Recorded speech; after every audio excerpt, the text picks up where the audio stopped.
ನಾನು ಹೇಳ್ತಾ ಹೋದ್ರೆ ನಾನು ಅದೇ ಹೇಳ್ತೀನಲ್ಲ, ಬಾಲಣ್ಣ ಅವ್ರ ಜೊತೆನೂ ವರ್ಕ್ ಮಾಡೋವಂಥ ಅವಕಾಶ ಸಿಕ್ಕಿದ್ದು ನನಗೆ, ಅಶ್ವಥ್ ಅಂಕಲ್ ಜೊತೆನೂ ವರ್ಕ್ ಮಾಡಿದ್ದೀನಿ.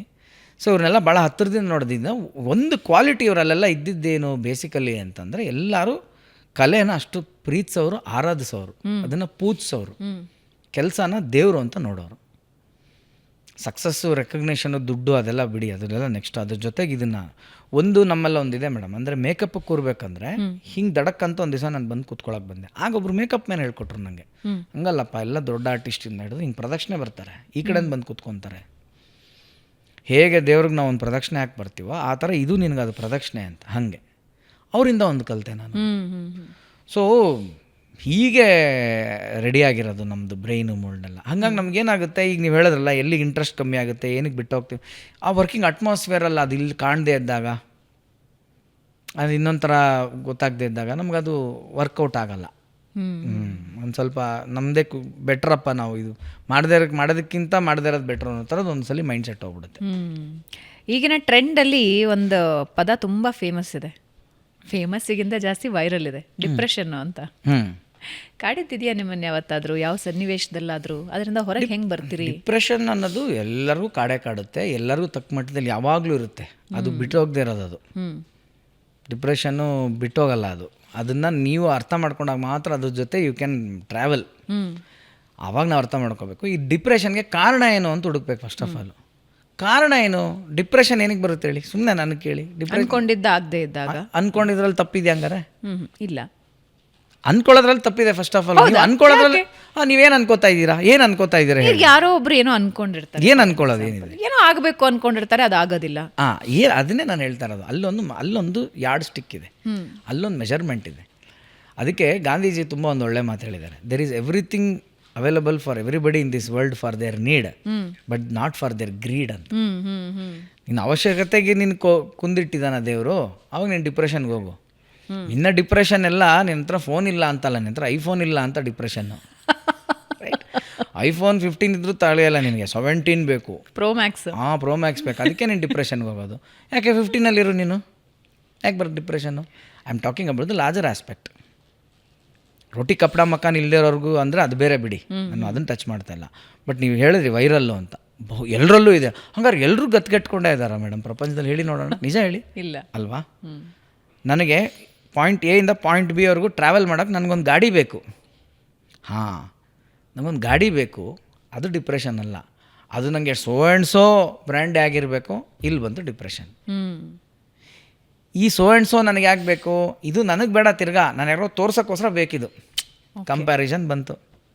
ನಾನು ಅಪ್ಲೋಡ್ ಮಾಡಬೇಕು, ನನಗೆ ಇಷ್ಟು ಜನ ಲೈಕ್ಸ್ ಕೊಡಬೇಕು, ನನ್ನ ಪಕ್ಕದ ಮನೆಯೊಳಗೆ ಮೂತಿ ನಾನು ಹಿಂಗೆ ಅನ್ಬೇಕು, ನಮ್ಮ ರಿಲೇಟಿವ್ಸ್ ಮುಂದೆ ನಾನು ಕನ್ನಡಕ ಹಿಂಗೆ ಹಾಕೋಬೇಕು, ಈ ಎಲ್ಲನೇ ನಿನ್ನನ್ನು ಅದಕ್ಕೆ ತೊಗೊಂಡು ಹೋಗ್ತಾ ಇರೋದು. ಕೊನೆಗೆ ಅದು ನನ್ನ ಯೋಗ್ಯತೆಗೆ ಮೀರಿದ ಗಾಡಿ ಆಗಿರೋದ್ರಿಂದ ಪ್ರೆಷರಲ್ಲಿ ನಾನು ಸಾಲ ಮಾಡ್ತೀನಿ, EMIಗೆ ಒಂದು ದಾರಿ ಮಾಡ್ಕೊಂಡಿರ್ತೀನಿ. ಈಗ ಇಲ್ಲಿ ಪಿಕ್ಚರ್ ಬಿಡುತ್ತೆ ಕೆಲಸ ಮಾಡೋ ಜಾಗದಲ್ಲಿ. ಆದರೆ ನಿನ್ನ ಜೊತೆ EMI ಅನ್ನೋ ಡಿಪ್ರೆಷನ್ ಕಂಟಿನ್ಯೂ ಆಗ್ತಾಯಿದೆ. ಈಗ ನೀನು ಹೇಳೋದು ನಾನು ಹಂಗಾರೆ ಆಸೆ ಪಟ್ಟಿದ್ದೆ ತಪ್ಪ. EMI ಇತ್ತು, ಸಂಬಳ ಬರ್ತಾಯಿತ್ತು, ಅದಕ್ಕೆ ತಕ್ಕನಂಗೆ ಒಂದು EMI ನೋಡ್ಕೊಂಡಿದ್ರೆ ಆಗಿರ್ತಾಯಿತ್ತು. ಇಲ್ಲಿ ನಾನು ಅದನ್ನೇ ಇನ್ನೊಂದೇನು ಹೇಳೋಕ್ಕೆ ಇಷ್ಟಪಡ್ತೀನಿ ಅಂದರೆ, ದಿಸ್ ಇಸ್ ನಾಟ್, ಇದನ್ನು ಒಂದು ಚಿಕ್ಕ ಗೋಲ್ ಸೆಟ್ಟಿಂಗ್ ಮೈಂಡ್ ಮಾಡ್ಕೊಳ್ಳಿ ಅಂತ ಹೇಳ್ತಾ ಇಲ್ಲ. ಇಲ್ಲಿ ದೊಡ್ಡ ಕನಸುಗಳು ಆಸೆ ಇರಬಾರ್ದು ಅಂತಲ್ಲ. ನನ್ನ ಪ್ರಯತ್ನವೂ ಹಾಗೇ ಇದೆಯಾ, ನಾನು ಮಾಡೋಣ, ಕನಸು ಕಟ್ತೀನಿ ನಾನು. ಈಗ ನಾನು ಇವತ್ತು ನಿಮ್ಮ ಚಾನಲ್ಗೆ ಬಂದಿದ್ದೀನಿ, ಇಲ್ಲಿ ನಾನು ಓಪನ್ ಆಗಿ ಒಂದು ವಿಷಯ ಹೇಳೋಕ್ಕೆ ಇಷ್ಟಪಡ್ತೀನಿ. ಈಗ ಅಷ್ಟು ಕಲಾವಿದರು ನನಗೆ ಹೊಸ ಟ್ಯಾಲೆಂಟು, ಫ್ರೆಶ್ ಅಂತ, ಜೆನ್ಜಿ ಎಲ್ಲ ಅಂತ ನಂಗೆ ಮೆಸೇಜ್ ಮಾಡ್ತಾರೆ, ಸರ್ ನನಗೆ ಆ್ಯಕ್ಟಿಂಗ್ ಚಾನ್ಸ್ ಕೊಡಿ ಸರ್, ನಂಗೆ ಟ್ಯಾಲೆಂಟ್ ಇದೆ, ನಾನು ಮಾಡ್ಬೇಕು ಸರ್. ನೀವು ಕೇಳಿದ ಚಾನ್ಸು, ನಾನು ಚಾನ್ಸ್ ಕೊಡ್ತೀನಿ, ಬಂದು ಮಾಡ್ತೀರಾ? ಓಕೆ. ಅಷ್ಟಕ್ಕೆ ಸಮಾಧಾನ ಆಗಲ್ಲ. ಅವ್ರು ಪೇಮೆಂಟ್ ಮಾತಾಡ್ತಾರೆ ಇಮಿಡಿಯೇಟ್. ಅವ್ರಿಗೆ ಇಷ್ಟೇ ಪೇಮೆಂಟ್ ಬೇಕು, ಅವ್ರಿಗೆ ಹೀಗೆ ಇರಬೇಕು ಟ್ರೀಟ್ಮೆಂಟು. ಈಗ ಎಂತೆಂಥ ಸೀರಿಯಲ್ಗಳು ಅರ್ಧಕ್ಕೆ ನಿಂತೋಗೋದು ಏನಕ್ಕೆ? ಎಲ್ಲ ಹೊಸ ಫೇಸ್ ಅಂತ ಲಾಂಚ್ ಮಾಡಿರ್ತಾರೆ ತಾನೆ. ಹೊಸ ಫೇಸ್ ಅಂತ ಬಂದಾಗ ಇವ್ರಿಗೆ ಏನಿರುತ್ತೆ ರಿಕ್ವೈರ್ಮೆಂಟು, ನಾನು ಸೀರಿಯಲಲ್ಲಿ ಕಾಣಿಸ್ಕೋಬೇಕು, ಓಕೆ, ನಾನು ಇಷ್ಟು ಚೆನ್ನಾಗಿದ್ದೀನಿ, ನಾನೊಂದು ಹೀರೋಯಿನಾಗಿ ಬರಬೇಕು ಅಲ್ವಾ? ಸೆಲೆಕ್ಟ್ ಮಾಡಿ ಕೊಟ್ಮೇಲೆ ನೀನು ಕೊನೆಯವರೆಗೂ ನೀನು ಅದಕ್ಕೆ ಕಣ್ಣು ಮುತ್ಕೊಂಡಿರ್ಬೇಕು ತಾನೆ. ಅಟ್ಲೀಸ್ಟ್ ನೀನೇನೇ ಫೇಮಸ್ ಆದ, ಈಗ 100 ಎಪಿಸೋಡ್ ಮಧ್ಯದಲ್ಲಿ 1000 ಎಪಿಸೋಡ್ ಮಾಡೋ ಕನ್ಸು ಕಟ್ಕೊಂಡು ಕೂತಿರ್ತಾನೆ ಒಬ್ಬ ಪ್ರೊಡ್ಯೂಸರ್, ದುಡ್ಡು ಹಾಕಿರ್ತಾನೆ, ಒಬ್ಬ ಡೈರೆಕ್ಟ್ರು, ಒಂದು ಚಾನಲ್ ಏನೋ ಮಾಡಿರ್ತಾರೆ. ನೀನು ಇರ್ಬೇಕು ತಾನೆ ಅವ್ರ ಜೊತೆ ಕೈ ಜೋಡಿಸ್ಕೊಂಡು. ಅಗ್ರಿಮೆಂಟ್ ಮುಗಿಯೋದೇ ಕಾಯ್ತಾ ಇರುತ್ತೆ. ಇಲ್ಲಿ 3 ಕೊಟ್ಟರೆ ಒಂದು ಕಡೆ 6 ಕೊಟ್ಟರೆ ಆ ಚಾನಲ್ಗೆ ಆಗೋಣ ಅಂತ ನೀವು ಕೂತಿರ್ತಿಲ್ಲ. ಈ ಮೈಂಡ್ ಸೆಟ್ ಎಲ್ಲಿಂದ ಬಂತು? ಇದು ಆಸೆಯೋ ದುರಾಸೆಯೋ? ಈಗ ನಾವು ಬಿಡಲ್ಲ, ನಾವು ಕೇಸ್ ಹಾಕ್ತೀವಿ, ಹೇಳ್ಕೊತೀವಿ, ಡಿಪ್ರೆಷನ್ಗೆ ಹೋಗ್ತಾರೆ. ಯಾರು ಮಾಡ್ಕೊಂಡಿದ್ದು? ನಮಗೂ ಕೊಟ್ಟರು ಡಿಪ್ರೆಷನ್ ಇವರು ಹೊಸಬ್ರಿಗೆ ಚಾನ್ಸ್ ಕೊಟ್ಟಿದ್ದಕ್ಕೆ. ಓಕೆ. ಈಗ ನಾನು ಅದಕ್ಕೆ ಹೇಳ್ತೀನಿ, ನಾನು ನೆಕ್ಸ್ಟ್ ಚಾನ್ಸ್ ಕೊಡ್ತೀವಿ. ನಾನು ಓಪನಾಗಿ ಒಂದು ನೆಕ್ಸ್ಟ್ ಒಂದು ಸೀರಿಯಲ್ ಮಾಡ್ತಾಯಿದ್ದೀನಿ, ನಿಮ್ಮ ಥ್ರೂ ಕರೆ ಕೊಡ್ತಾಯಿದ್ದೀನಿ. ನೆಕ್ಸ್ಟ್ ನಂದು ಸೋಷಿಯಲ್ ಮೀಡಿಯಲ್ಲಿ ಹೇಳ್ತೀನಿ, ಯಾವನಿಗೆ ಚಾನ್ಸ್ ಬೇಕು ಬನ್ರಪ್ಪ ನನ್ನ ಹತ್ರ, ಯಾರು ದುಡ್ಡು ಕೇಳಬೇಡಿ. ಓಕೆ. ಹಂಗಂತ ಏನು ಸರ್, ನೋ ನಾನು ಹಾಗೆ ಹೇಳ್ತಾ ಇಲ್ಲ. ನಿಮಗೆ ಊಟ ಇರುತ್ತೆ, ಹೋಗಿ ಬರೋ ಕನ್ವಿಯನ್ಸ್ ಇರುತ್ತೆ, ನೀನು ನಿಜವಾಗ ಒಳಗಡೆ ಪ್ಯಾಷನ್ ಇದೆ ನಾನೊಬ್ಬ ಆರ್ಟಿಸ್ಟಾಗಿ ಬೆಳಿಬೇಕು ಅಂತ, ಬಂದು ಮಾಡು ನನ್ನ ಹತ್ರ ಅಂತೀನಿ. ಅದಿರಲ್ಲ. ಇವ್ರಿಗೆ ಅದಾದಮೇಲೆ ಪೇಮೆಂಟ್ ಎಷ್ಟು, ಅದಾದಮೇಲೆ ಅಲ್ಲೇ ಒಂದು ಸಂಘ ಬೆಳೆಯುತ್ತೆ ಇವ್ರದ್ದು. ಇವ್ರು ಸೀನ್ ಮಾಡುವಾಗ ಇವ್ರು 3 ಜನ ಖಾಲಿ ಕೂತಿರ್ತಾರಲ್ಲ, ಇವ್ರು 3 ಜನ ಫ್ರೆಂಡ್ಸ್ ಆಗ್ತಾರೆ. ನಿಂದೆಷ್ಟೇ ಇವಳ್ದೆಷ್ಟೇ ಇವ್ರನ್ನ ಮಾತಾಡ್ಕೊತಾರೆ. ನಾವು ಅವ್ರವ್ರ ಯೋಗ್ಯತೆ ಅನುಸಾರ ಏನೋ ಒಂದು ಕೊಟ್ಟಿರ್ತೀವಿ. Comparison start. ಅದಾದಮೇಲೆ ನನ್ನ ಬಟ್ಟೆ ಹಿಂಗಿದೆ, ಅವ್ನ ಬಟ್ಟೆ ಹಾಗಿದೆ. ಆಮೇಲೆ ನಮ್ಗೆ ಬಂದು ನಮ್ಮ ಕಾಸ್ಟ್ಯೂಮ್ ಚೇಂಜ್ ಮಾಡಿ, ನಮ್ಗೆ ಯಾಕೆ ಒಂದೇ ಕಾಸ್ಟ್ಯೂಮಲ್ಲಿದ್ದೀವಿ ನಾವು 4 ಎಪಿಸೋಡಿಂದ. ಇದೆಲ್ಲ ಹಣೆ ಬರ ಆಗಿದೆಯಲ್ಲ. ಇದೆಲ್ಲ ನೋಡಿನೇ ನಾನು ಅದಕ್ಕಪ್ಪ ಸೀರಿಯಲ್ಲೇ ಮಾಡೋದು ಬೇಡ, ನನಗೆ ಡಿಪ್ರೆಷನ್ ಅಂತ ನಾನು ಮಾಡಲ್ಲ. ಈಗ ಶುರು ಮಾಡ್ತಿದ್ದೀರಾ? ನೆಕ್ಸ್ಟ್ ಒಂದು ಪ್ಲ್ಯಾನಲ್ಲಿದೆ. ಈಗ ನನ್ನ ಕೆಲವು ಬೇರೆಯವರೆಲ್ಲ ಏನೋ ಅದ್ರ ಜೊತೆ ಹೋರಾಡೋದೇ ಒಂದು ನಾವು ಅದನ್ನು ಎಂಜಾಯ್ ಮಾಡ್ತೀವಿ. ಸರ್ ನೀವು ಎಂಜಾಯ್ ಮಾಡ್ರಪ್ಪ, ಮಾಡೋರು ಮಾಡಿ. ಬಟ್ ಅದಕ್ಕೆ ನಾನು ಗ್ಯಾಪ್ ತೊಗೊಂಡು ನಿಧಾನಕ್ಕೆ ಸ್ವಲ್ಪ ರಿಸರ್ಚ್ ಮಾಡಿ ಮಾಡ್ತೀನಿ. ಬಟ್ ಏನೇ ಮಾಡಿದ್ರು ಈ ಥರ ಕೆಲವು ವೈರಸ್ಗಳು ಸೇರ್ಕೊಂಡ್ಬಿಡುತ್ತೆ, ಆಗುತ್ತದೆ, ಏನೂ ಮಾಡೋಕ್ಕಾಗಲ್ಲ. That is the probability of life. ನಿಮ್ಗೆ 100% ಆಗಲ್ಲ. ಯಾರೋ ಒಂದು ಡಿಪಾರ್ಟ್ಮೆಂಟಲ್ಲಾರು ಈ ಥರ ಇರೋರು ಇರ್ತಾರೆ, ನಮ್ಮ ಹತ್ರನೇ ಚಾನ್ಸ್ ತೊಗೊಂಡು ನಮಗೆ ದೂರ ಬಿಟ್ಟು ಕೊನೆಗೆ ವೀಡಿಯೋ ಬೇರೆ ಮಾಡೋಕ್ಕದು ಇವರು. ನಾವು ಇಷ್ಟು ಮಾಡಿದ್ವಿ, ನಮಗೆ ಇಲ್ಲಿ ₹1 ಕೊಟ್ಟು. ಎಷ್ಟು ಪ್ರೊಡಕ್ಷನ್ಗಳ ಬಗ್ಗೆ ಎಷ್ಟು ಆರ್ಟಿಸ್ಟ್ಗಳು ಹೊಸ ಫೇಸ್ಗಳು ಬಂದಿರೋರು ನೀವು ನೋಡಿರ್ತೀರಿ. ಇವರೆಲ್ಲ ಬರೋವಾಗ ಹಾಗೆ ಬಂದ್ರ, ಅಯ್ಯಪ್ಪ ಅಣ್ಣ ಅಂದ್ಕೊತಾನೆ ಒಳಗೆ ಬಂದಿದ್ದು. ಮಾಡಿ, ನೀವು ಫಸ್ಟು ಸಾಧನೆ ಮಾಡಿ. ನಿಮ್ಮಿಂದ ಪ್ರೊಡಕ್ಷನ್ಗೆ ಏನೋ 4 ಕಾಸು ಲಾಭ ಆಗೋ ಮಟ್ಟಿಗೆ ನೀವು ಬೆಳೆದಾಗ ನೀವು ಕೇಳಿ, ಬೇಡ ಅಂತ ಯಾರೋ ಅನ್ನಲ್ಲ. ನೀವೇ ಇನ್ನೂ ಬೆಳೆದಿಲ್ಲ, ಆಗಲೇ ಪ್ರೊಡಕ್ಷನ್ ಹೌಸ್ನ ದೂರೋದು, ವೀಡಿಯೋ ಮಾಡಾಕೋದು. ಬಟ್ ಅದು ತಪ್ಪ? ಪ್ರೊಡಕ್ಷನ್ ಹೌಸಿಂದ ದುಡ್ಡು ಕೇಳೋದು ತಪ್ಪ? ಪ್ರೊಡಕ್ಷನ್ ಹೌಸಿಂದ ದುಡ್ಡು ಕೇಳೋದು ತಪ್ಪಲ್ಲ. ನಿಮಗೆ ಅವಕಾಶ ಅನ್ನೋದು ಆಕಾಶಕ್ಕೆ ಸಮ ಅಂತಾರೆ. ಓಕೆ. ನೀವು ಫಸ್ಟ್ ಏನು ಬೇಕಾಗಿದ್ದು, ಹಾಸ್ಪಿಟ್ಲಿಗೆ ಅಡ್ಮಿಟ್ ಆಗ್ತೀರ ಮೇಡಮ್, ಫಸ್ಟ್ ಎಮರ್ಜೆನ್ಸಿ ವಾರ್ಡ್ಗೆ ಹೋಗ್ದಾಗ ಫಸ್ಟ್ ಕೊಡೋದು ಆಕ್ಸಿಜನ್. ಓಕೆನಾ? ಆಕ್ಸಿಜನ್ ಡ್ರಿಪ್ಸು ಇದು ನಿರಂತರ ನಿಮ್ಗೆ ಇರಬೇಕು ಅಂತಾರೆ. ಹಾಸ್ಪಿಟ್ಲಿಗೆ ಬಂದಿದ್ದೇನಕ್ಕೆ ನೀನು ಆಕ್ಸಿಜನ್ ಬೇಕು, ಬ್ಲಡ್ ಬೇಕು, ಗ್ಲೂಕೋಸ್ ಬೇಕು ಅಂತ. ಇದೆಲ್ಲ ಕೊಟ್ಟು ರೆಡಿ ಆದಮೇಲೆ ನಂಗೆ ಇಲ್ಲಿ ಟಿ ವಿ ಹಾಕ್ರಿ, ಅದ್ರಲ್ಲಿ ಮ್ಯಾಚ್ ಹಾಕ್ರಿ. ಇದೇನು ಡಬ್ಬ ಹಾಸ್ಪಿಟ್ಲೇ ಇದು, ಇಲ್ಲಿ ಟಿ ವಿನೇ ಇಟ್ಟಿಲ್ಲ ಅಂದರೆ what was your purpose, what was your square one? So ಹಂಗಂತ ನೀನು ಹತ್ರ 5,000 ಎಪಿಸೋಡ್ ಆಗೋರ್ಗೆ ಯಾರು ದುಡ್ಡು ಕೊಡದೇ ಇರ್ತಾರ? ಹಾಗೇನಲ್ವಲ್ಲ, ಕೊಡ್ತಾರೆ. ಕೆಲವು ಪ್ರಾಜೆಕ್ಟ್ಗಳು ಕೊಡೋಕ್ಕಾಗಲ್ಲ. ಈಗ ನನ್ನ ಬಿಟ್ಬಿಡಿ, ಇದು ಈ ಜನ್ರೇಷನ್ ಥಿಂಕ್ ಮಾಡಿ ಈ ಥರ ಎಲ್ಲ ಮಾಡ್ತಾರೆ. ಇವ್ರ ಕೈಯಲ್ಲಿ ಕ್ಯಾಮ್ರಾ ಅನ್ನೋ ಒಂದು ವೆಪನ್ ಇದೆ ಅಂತ ಇವತ್ತು ಹಿಂಗೆಲ್ಲ ನಡೀತಾ ಇದೆ. Do you think all the artist were paid extraordinary right from their career from the beginning? ಅಂದ್ಕೊಂಡಿದ್ದೀರಾ ನೀವು? ಯಾರೂ ಲೆಜೆಂಡ್ಗಳಾಗಿಲ್ಲ ಹಂಗಾರೆ? ರಜನಿಕಾಂತ್ ಅವರೇ ಯಾವುದೋ ಒಂದು ರೀಸೆಂಟ್ ಆಡಿಯೋ ಲಾಂಚಲ್ಲೇ ಯಾವುದೋ ಇದರಲ್ಲಿ ಹೇಳಿದ್ರಲ್ಲ, ಅವ್ರಿಗೆ ಯಾವುದೋ ಒಂದು ಸ್ಟುಡಿಯೋ ಒಳಗೆ ಕರೆಸಿ ಅವಮಾನ ಆಗಿ ಕೊನೆಗೆ ವಾಪಸ್ ಹೋಗೋಕೆ ಟ್ಯಾಕ್ಸಿನೂ ಕಳಿಸ್ದೆ. ನೆಕ್ಸ್ಟ್ ಅದೇ 3 ವರ್ಷ ಆದಮೇಲೆ ಅದೇ ಪ್ರೊಡ್ಯೂಸರ್ ಮುಂದೆ ಇನ್ನೊಂದು ಕಾರಲ್ಲಿ ಇವ್ರು ಹೋಗಿ ಇಳಿದು ಆ ದಿನನೂ ಬಂತಲ್ವಾ? ನೀನು ಈ ದಿನ ಫೇಸ್ ಮಾಡೋಕ್ಕೆ ರೆಡಿ ಇಲ್ಲ ಅಂದರೆ ಆ ದಿನ ಹೆಂಗೆ ಬರುತ್ತೆ ನಿನ್ನ ಲೈಫಲ್ಲಿ? ಆವತ್ತೇ ರಜನಿಕಾಂತ್ ಅವರು ಕೂತ್ಕೊಂಡು ಬಂದವ್ರಿಗೆಲ್ಲ ಸ್ಟುಡಿಯೋದಲ್ಲೆಲ್ಲ ಅಲ್ಲಿ ಹೋಗ್ಬೇಡಿ, ಆ ಪ್ರೊಡ್ಯೂಸರ್ ಕಾಸು ಕೊಡಲ್ಲ ಅಂತ ಹೇಳ್ಕೊಂಡು ಕೂತಿದ್ರು. ರಜನಿಕಾಂತ್ ಆಗ್ತಿದ್ರಾ? ನಾನು ಅದನ್ನ ಹೇಳೋಕ್ಕೆ ಇಷ್ಟಪಡ್ತಾ ಇಲ್ಲಿ, ಪ್ರೊಡಕ್ಷನ್ ಹೌಸ್ ದುಡ್ಡು ಕೇಳೋದು ತಪ್ಪು ಅಂತಲ್ಲ. ಯಾವ ದೃಷ್ಟಿಯಲ್ಲಿ, ಯಾವ ಮಾನದಂಡದಲ್ಲಿ, ಯಾವ ಪರಿಸ್ಥಿತಿಯಲ್ಲಿ, ಮತ್ತು ನಿನ್ನ ಅನಿಸಿಕೆ ಅಭಿಪ್ರಾಯಗಳೇನು? ಫಸ್ಟ್ ದುಡಿಯೋದಕ್ಕೆ ರೆಡಿ ಇರಬೇಕು. ಫಸ್ಟ್ ನಿನ್ನ ಪ್ಯಾಷನ್ನೇ ಅದು ಅಂತ ಮತ್ತು ಸುಳ್ಳು ಹೇಳ್ಬೇಡ. ಬರೋವಾಗಲೇ ಕ್ಲಾರಿಟಿಯಾಗಿ ಹೇಳ್ಬಿಡು, ಸರ್ ನಂಗೆ ನನಗೆ ಇಷ್ಟು ಪೇಮೆಂಟ್ ಬೇಕು ಸರ್, ಅದ್ರ ಜೊತೆ ನಂಗೆ ಕ್ಯಾರೆಕ್ಟರ್ ಬೇಕು, ಹಂಗಿದ್ರೆ ನಾನು ಡೆಬ್ಯೂ ಮಾಡೋದು ಸರ್ ಅಂತ. ಓಕೆ. ಆ ಥರನೂ ಒಬ್ಬರು ಕಲಾವಿದರಿದ್ದರು ಹಿಂದಿಯಲ್ಲಿ, ರಾಜ್ಕುಮಾರ್ ಅಂತ. ನನಗೆ ಯಾರೋ ಹೇಳಿದ ಕತೆ ಇದು ನಂಗೆ ಗೊತ್ತಿಲ್ಲ, ತಪ್ಪಾಗಿರೋ ದಯವಿಟ್ಟು ಕ್ಷಮಿಸಿ. ಅವರು ಒಂದು ರೋಡಲ್ಲಿ ನಡ್ಕೊಂಡು ಹೋಗ್ತಾ ಇರ್ತಾರೆ, ಕಿಟಕಿಯಿಂದ ಒಬ್ಬರು ಪ್ರೊಡ್ಯೂಸರ್ ನೋಡಿ ಈ ಹುಡುಗ ಏನು ವಾಕಿಂಗ್ ಸ್ಟೈಲ್ ಸಕ್ಕದಾಗಿದೆ ಒಂದು ಅಂತ ಕರೆದು ಅವ್ರಿಗೆ ಫಸ್ಟ್ ಆಫರ್ ಮಾಡಿದಾಗ ಅವ್ರು ಏನು ಹೇಳಿರ್ಬೋದು ಹೇಳಿ, ನನ್ನ ಸಿನಿಮಾಗೆ ನೀನು ಹೀರೋ ಮಾಡ್ತೀನಿ ಅಂದಿದ್ದಕ್ಕೆ. ಆ ಟೈಮಲ್ಲಿ ಮಧುಬಾಲ ತುಂಬ ದೊಡ್ಡ ಹೀರೋಯಿನ್ ಅಂತ. ನೀವು ಮಧುಬಾಲನ ಹೀರೋಯಿನ್ ಹಾಕಿದ್ರೆ ನಾನು ಹೀರೋ ಆಗ್ತೀನಿ ಅಂದ್ರಂತ ಇವರು. ಇವರು ಹಾಕಿದ್ರಂತೆ, ನಂಗೆ ಗೊತ್ತಿಲ್ಲ, ಅದು ಹೇಳ್ತಾ ಇರೋದು ನಾನು. ಸುಳ್ಳಂದ್ರೂ ಮಜವಾಗಿದೆಯಾ ಇದು ಕತೆ ಕೇಳೋಕ್ಕೆ? ನೀನು ಇದ್ರೆ ಅಷ್ಟು ಕಾನ್ಫಿಡೆಂಟಾಗಿರೋ. ಸರ್ ನಾನು 100 ಎಪಿಸೋಡ್ವರೆಗೂ ಕೇಳಲ್ಲ ಸರ್, ನಾನು ಟ್ಯಾಲೆಂಟ್ ತೋರಿಸ್ತೀನಿ ಸರ್, ನಾನು ಪ್ರೂವ್ ಮಾಡ್ತೀನಿ, ನನ್ನಿಂದ ನಿಮ್ಗೆ ಹೆಂಗೆ ರೇಟಿಂಗ್ ಬರುತ್ತೆ ನೋಡಿ ಸರ್, ನನಗೆ ಆಮೇಲೆ ನೀವು ದುಡ್ಡು ಕೊಡಿ ಸರ್ ಅಂದರೆ ಇದೊಂದು ಡೀಲು. ಓಕೆ. ಬರೋವಾಗ ಮಾತ್ರ ನಾವು ಹಿಂಗೆ 100 ಎಪಿಸೋಡ್ ಆದ ತಕ್ಷಣ ನಾನು ಹಿಂಗೆ ಅಂದರೆ ಯಾಕೆ ಚಾನ್ಸ್ ಕೊಡಬೇಕು ಅಂತ ಅನ್ಸುತ್ತೆ. It's as simple as that. So ಹಾಗಾದರೆ ಒಂದು ಘೋಷಣೆ ಇಲ್ಲೇ ಮಾಡಿದ್ದೀರಾ, ಯಾವಾಗಿಂದ ಪ್ರಾಜೆಕ್ಟ್ ಶುರು ಆಗ್ತಾ ಇದೆ? If somebody is very interested, ನಿಮ್ಮ ಏನು ಮಾನದಂಡಗಳಿಗೆ? ಏನು ಮಾನದಂಡ ಇಲ್ಲ ಇದರಲ್ಲಿ. ನಾವೇನು ಯಾರಿಗೂ ಆ ಥರ ಇದೇನು. ಯಾವಾಗ ಶುರು ಮಾಡ್ತಿದ್ದೀರಾ? ಈಗ ಐ ಥಿಂಕ್ ಬೈ ಜುಲೈಯಿಂದ ಈ ತಿಂಗಳು ಫುಲ್ ಪ್ರಿಪ್ರೇಷನ್ನೇ. ಈ ಜೂನ್ ಪೂರ್ತಿ ಈಗ ನಾವು ಆಡಿಷನ್ ಸ್ಟಾರ್ಟ್ ಮಾಡ್ತೀವಿ, ಅದೆಲ್ಲವೂ ಇರುತ್ತೆ. ಜುಲೈ ಐ ಥಿಂಕ್ ಜೂನ್ ಎಂಡೇ ನಾವು ಶೂಟಿಂಗು ಹೋಗ್ಬೇಕು ನಾವು. ಓಕೆ. ಹಂಗಾಗಿ ಜುಲೈಯಿಂದ ಏರ್ ಆಗೋ ಎಲ್ಲ ಸಾಧ್ಯತೆಗಳಿದೆ. ಏರೇ ಜುಲೈಯಿಂದ ಜುಲೈ ಸೆಕೆಂಡ್ ವೀಕ್ ಒಳಗೆ ಆಗಬೇಕು ಅಂತ ಮಾತುಕತೆ ನಡೀತಾ ಇದೆ. ಓಕೆ. ಈಗ ಇಲ್ಲಿ ಬರುತ್ತೆ ಫೇವರಿಟಿಸಮ್ಮು ಅಥವಾ ಫ್ಯಾಮಿಲಿ ನೆಪೋಟಿಸಮ್ಮು. ಯಾಕಂದ್ರೆ ನನ್ನ ಪ್ರಾಜೆಕ್ಟ್ ಉಳಿಸ್ಕೊಳ್ಳೋಕ್ಕೋಸ್ಕರ ನನಗೆ ಗೊತ್ತಿರೋರನ್ನೇ ಹಾಕೊಳ್ತಾ ಹೋಗ್ತೀವಿ ನಾವು ಫಸ್ಟಲ್ಲಿ. ಇದು ನಾನು ಮಾಡೋದು ಅಂತಲ್ಲ, ಎಲ್ಲರೂ ಮಾಡೋದು. ಯಾಕೆ ಅಂದರೆ ನಮ್ಮ ಪ್ರಾಜೆಕ್ಟ್ ಉಳಿಸ್ಕೋಬೇಕಾಗಿರುತ್ತೆ ನಮಗೆ.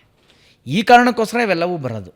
ಅಂದರೆ ನೆಪೋಟಿಸಮ್ ಅದರ ಗುಣಲಕ್ಷಣಗಳು ಬೇರೆ ಬೇರೆ ಇದೆ, ಅದರ ಎಲ್ಲ ಗರಿಗಳು ಬೇರೆ ಬೇರೆ ಥರ ಇದೆ. ಅದೆಲ್ಲವನ್ನು ನಾನು ಸಪೋರ್ಟ್ ಮಾಡ್ತಾ ಇಲ್ಲ ಅದೆಲ್ಲದನ್ನು. ಆದರೆ ಒಂದು ಹಂತದಲ್ಲಿ ವರ್ಕ್ ಆದರೆ ವರ್ಕ್ ಆಗಿಬಿಡುತ್ತೆ. ಈಗ ಯಾವುದೋ ಒಂದು ಕ್ಯಾರೆಕ್ಟ್ರು ಬೇಕಾಗಿರೋವಂಥದ್ದು ಯಾರೋ ಮಾಡೋದನ್ನ ನಮ್ಮನೆಲ್ಲ ಆ ವಸ್ತು ಇದೆ ಅಂದರೆ ನಾನು ಯಾಕೆ ಆಡಿಷನ್ ಮಾಡಲಿ, ನಾನು ಯಾಕೆ ಅದಕ್ಕೆ ಆಚೆ ಚಾನ್ಸ್ ಕೊಡಲಿ? ನಂಗೆ ಸೇಫ್ ಅಲ್ವಾ, ಅದು ಬಿಟ್ಟೋಗಲ್ಲ. 100 ಎಪಿಸೋಡಲ್ಲ 500 ಎಪಿಸೋಡ್ ಆದರೂ ಬಿಟ್ಟೋಗಲ್ಲ ಅಂತ ನನಗನ್ಸುತ್ತೆ. ಈಗ ನಾನು ಹಾಕ್ಕೊತೀನಿ. ಅದನ್ನ ನೆಪೋಟಿಸಮ್ ಅನ್ನೋಕ್ಕಲ್ಲ. ಆದರೆ ಒಬ್ಬರು ಡಿಸರ್ವಿಂಗ್ ಇರೋರನ್ನ ಕಿತ್ಕೊಂಡು ಅನ್ಡಿಸರ್ವ್ನ ತಂದಾಗ ಎಲ್ಲೋ ಒಂದು ಕಡೆ ಅದು ಬರುತ್ತೆ.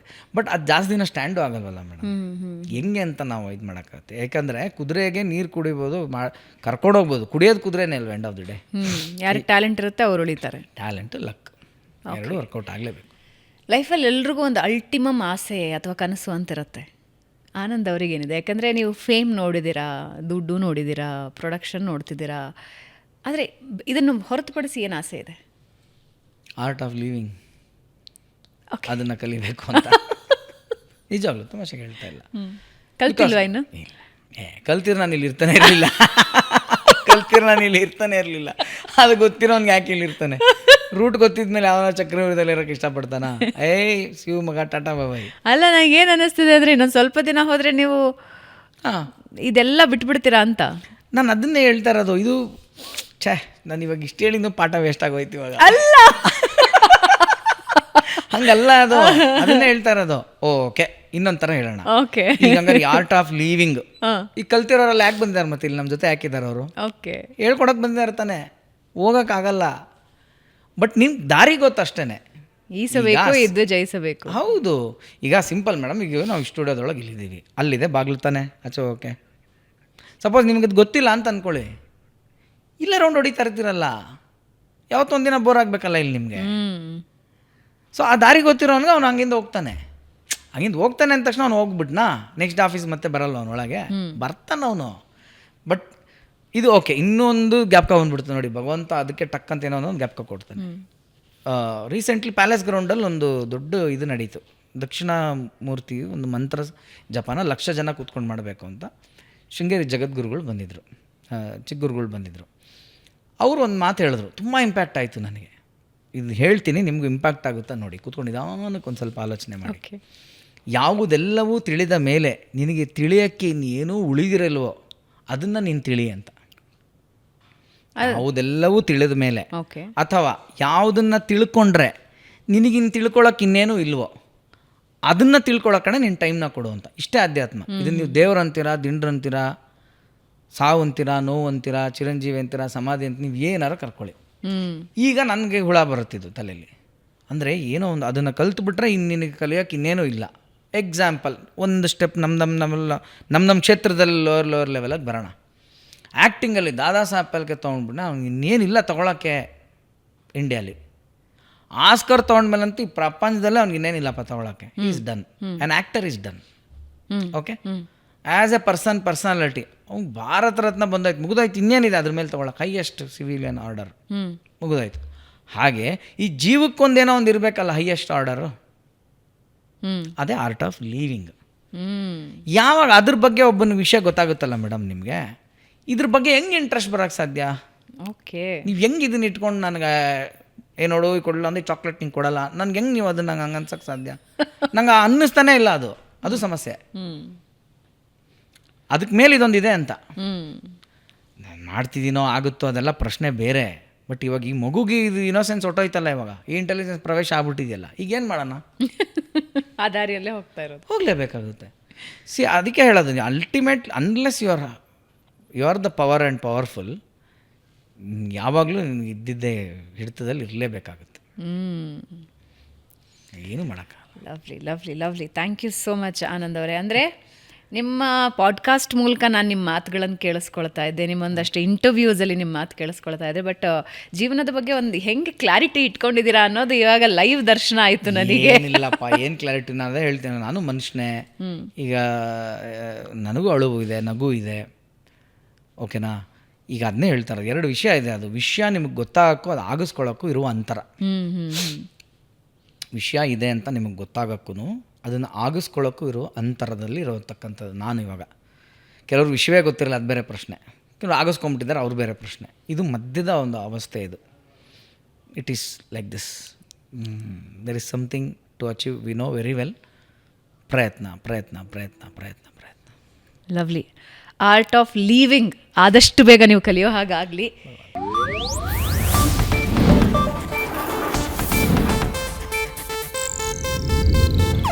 ಇದು ಏಷ್ಯಾನೆಟ್ ನ್ಯೂಸ್ ನೆಟ್ವರ್ಕ್ ಪ್ರಸ್ತುತಿ.